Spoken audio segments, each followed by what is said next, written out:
So we're constantly trying to introduce each other to the newest thing. So ready. And The difference is one of us will actually listen to. No, so before you interject with your Don't catch me slipping if I'm actually thinking you're acting different. Manic spitting sounds of manic depressant.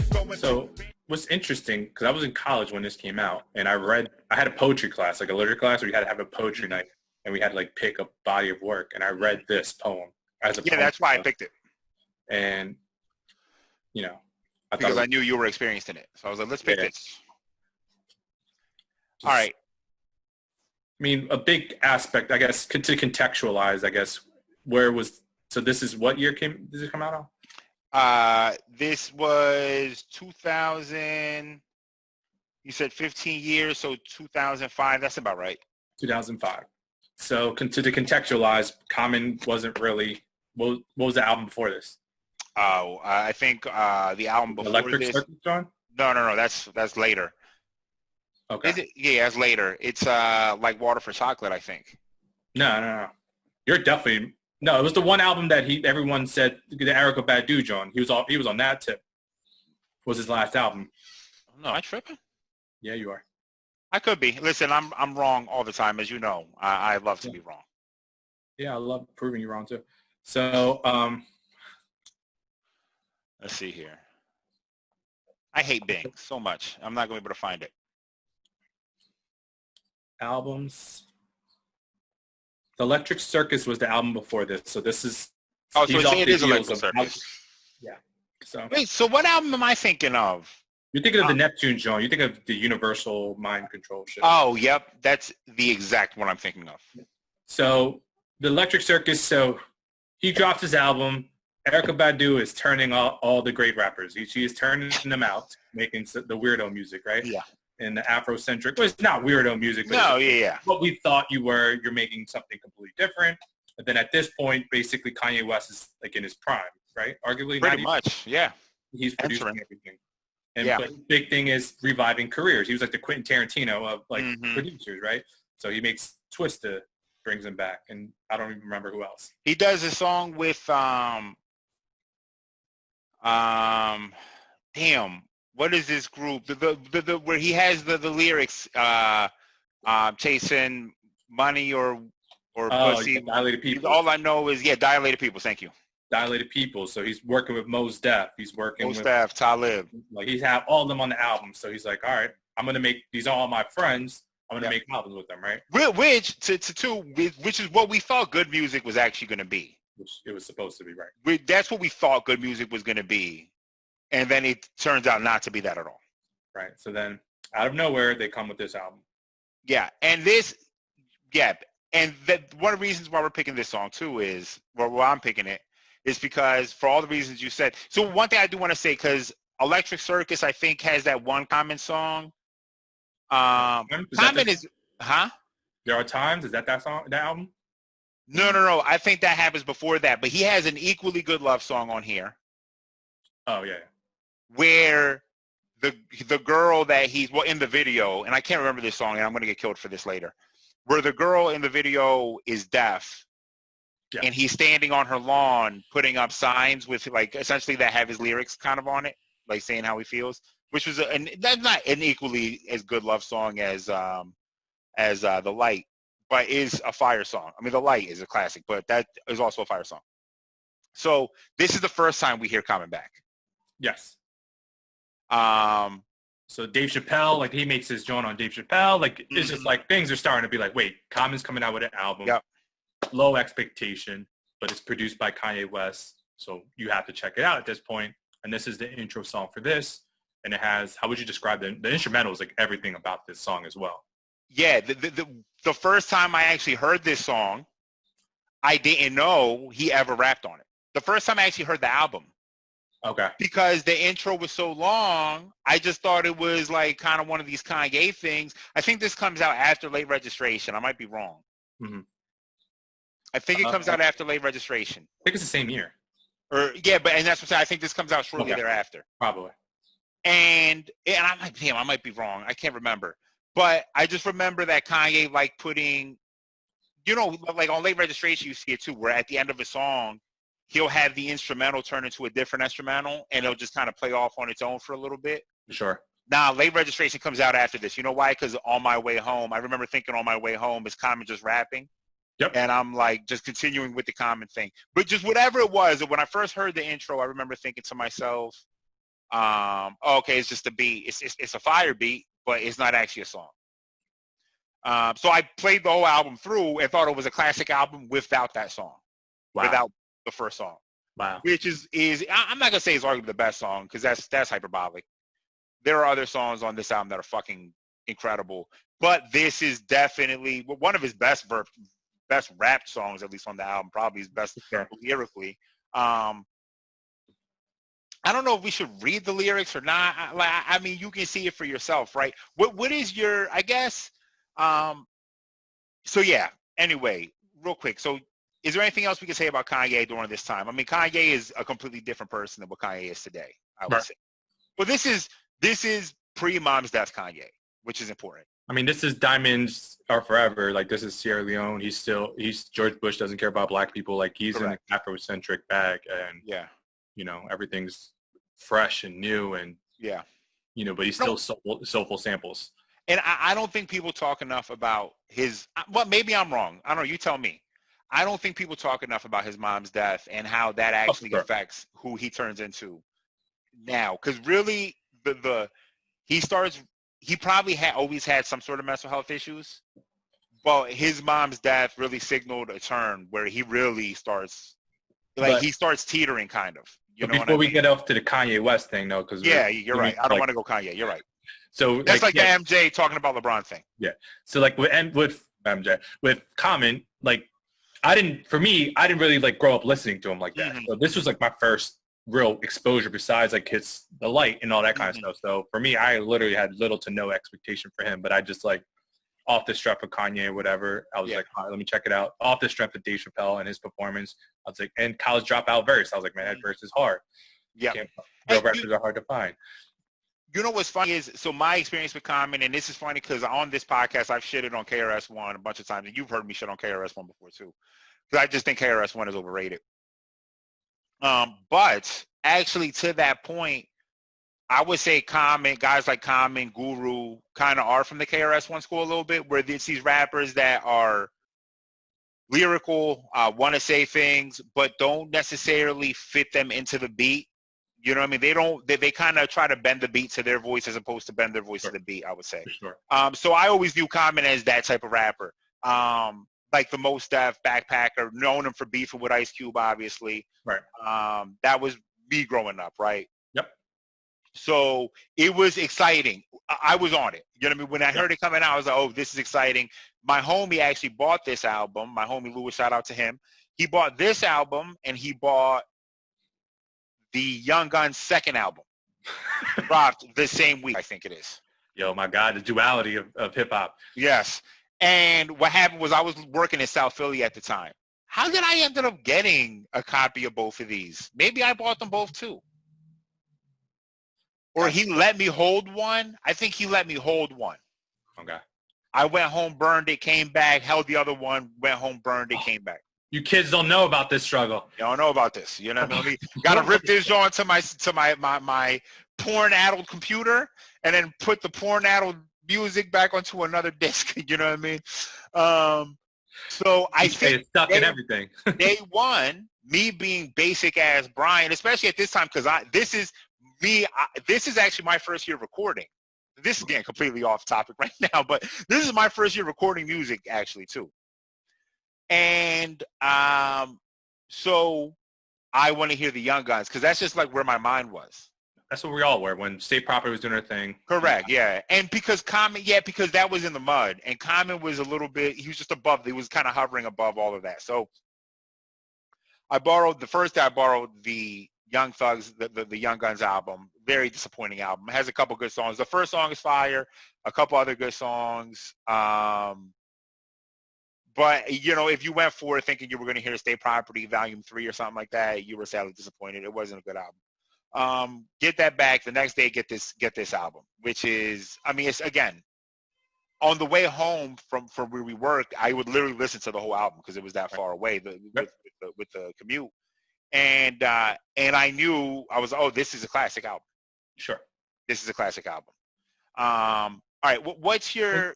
Yeah, go ahead. I'm sorry. I was gonna say, and I guess the biggest thing that we've also like as hip hop enthusiasts struggle with is like the brevity of albums, and this album was perfectly like like 13 tracks or maybe less than that, and this song was one verse. It's literally one verse, just him spitting. The song itself is maybe 3 minutes, but he just spits one 1 minute verse, 1.5 minute verse. Yeah, and it's just every word is thoughtfully written and concise.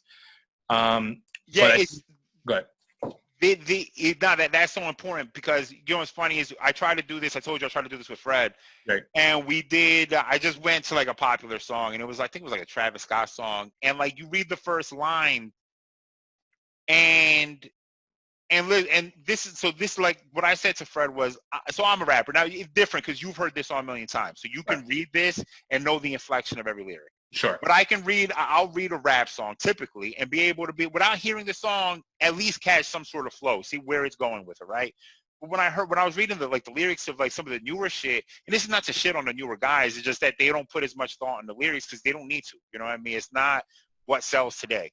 No, what's weird to me with the new era of hip hop is that they're all bragging about not writing and just freestyling, and I feel like they're not recognizing the detriment that's actually happening as a result. As no, everything just sounds unoriginal now. You're just saying the same thing. You're doing A, B, B style rapping at this point. It's just like, just take a minute, write something down, and like really think about it. Yeah, before you actually record They it. don't know that rappers put like rappers before them. They don't know the purpose of hip hop, what hip hop was, right?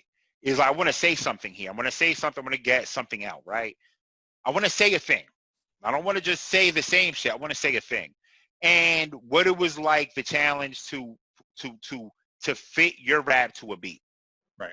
You know what I mean? Like they just go in and they're just going to say whatever they can to a beat and get it to sound whatever and then put it out. So for this, so when we did that and then I pulled up a Little Brother verse, shout out to Little Brother, and you just immediately see the difference, right? And it's the same thing here. Yeah. You know what I mean? From the opening line, I want to be as free as the spirits who left. And it's everything he says, there's no filler. Right. You know what I mean? There's just not a filler on here. So I guess let's talk about, we could start off like favorite bars or whatever, favorite parts, right? Yeah. So one that always stood out to me, there's two parts that really stand out to me, obviously. One, right dead in the middle where he's Bush pushing lies, killers immortalized. We got arms won't reach for the sky, wait for the Lord to rise. I look into my daughter's eyes, realize I'm going to learn through her. And it's just kind of like that humbling. I thought it was like so much depth to it that stood out to me always. You know what I mean? Of recognizing that is like, for us in our generation, it's already too late. We're not going to be doing anything. Our opportunity to see real growth and change is through the next generation, our children. And to just say it in that way and just like almost like throwaway, kind of like I'm gonna just put this in the middle of a random thing. It's just like sick. It's just like very well said, very complex. And not only that, but if you remember how the song is, the beat drops. So because to your point, the part that always gets me, I don't know. I'm like a sucker for that. I mean, listen, I love Jay-Z. We love Jay, right? So I love the double entendre, but I also love when people seize the moment, I guess you would say, right?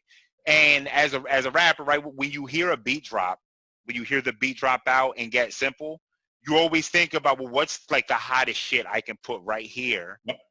Like, what's going to be the line that's, this beat's dropped. This is your stage to say something, so what are you going to say? And the beat drops, and he says, waiting for the Lord to rise and look into my daughter's eyes. And that shit always hit me. And when I play that song to this day, it's a part that I recite. I'll stop everything in the car. Word. I'm like, I'm going to recite this fucking part because it's one of my favorite parts. And also, this is actually the very first time I had even ever heard the concept. Well, maybe this is me just being simple. Ever heard the concept of God being a woman, right? Waiting for the Lord to rise and look into my daughter's eyes and realize I'm going to learn through her. The Messiah might even return through her. And I don't know, I was mind blown by that. You know what I Exactly. mean? I was just fucking blown away by that concept. You know what I mean? Okay, yeah, this is fire. This song is fire. I mean, this is, Sure. I don't know, but okay, is this, do you think, the best song on the album? Let me see if I can pull up the, here's the track list right here. Shout out to Common, handsome motherfucker. Anyway, The Corner is the first song off of here, by the way. I can't remember the name of it earlier. I was trying to think of the name. The Corner is the lead single off the album, which kind of is when you realize that this is already different. Yeah. You know what I mean? Because it was like you had never heard Common necessarily on a song like this. It was a hard beat. The Last Poets, who at first I didn't like, but man, they just add like a really good feel to them. For sure. Man, there's a bunch of fucking fire songs on here. All right, well, what do you think is your favorite song? I think that is my favorite song of Okay. Beat. I mean, I remember the first time I heard like Testify, I was like pretty blown away by it. I was like, that's great. That was a great it was great storytelling. It was a great it was masterfully done. Love is obviously a really good song as well. Yeah, those are always like the three that stuck out to me at least. It's hard because Beat, And Go. as far as Beat, it's hard because Beat is, like I said, it's the least you can get in a if you say like B is your favorite song, this is about the baseline of how low you can go for it to be a favorite song. Because like you said, it's like a minute verse, Right. and it's just a minute instrumental, Right. and then it's over. Right. You know what I mean? And it's great, so I'm not hating on it. No. I love Faithful. Faithful is always one of my favorite songs. Go is a banger. Shy City is good. The Food is good. I love They Say. Yeah. I love They Say. They Say is It's Your World is fire. Man, what is it? I lean towards They Say. But I'm not mad at B being it. I mean, looking at this, Love has a lot of views on here, it seems. I guess that's what these are on the right, or view on Genius. Yeah, I guess so. So if we look at this, Go, of course, Go is up there. Go is the second single. Yeah. From this album. So that makes sense. Love is not. Amazon, always on the way. Amazon is perpetually on the way to my house during the pandemic. Jay Dilla, of course, Jay Dilla made this beat. I mean, the sample is Love is? Yeah, Love is a fire song. I don't know. I definitely, like I said, I think I'm going towards. They Say you're going towards B. I'm not mad at that. But yeah, never heard the album. Check it out. And is this his best album? I from the ones I've listened to, I've only because you didn't listen. You refused to listen to the album after this, which makes me sick. Off a straight principle at this point.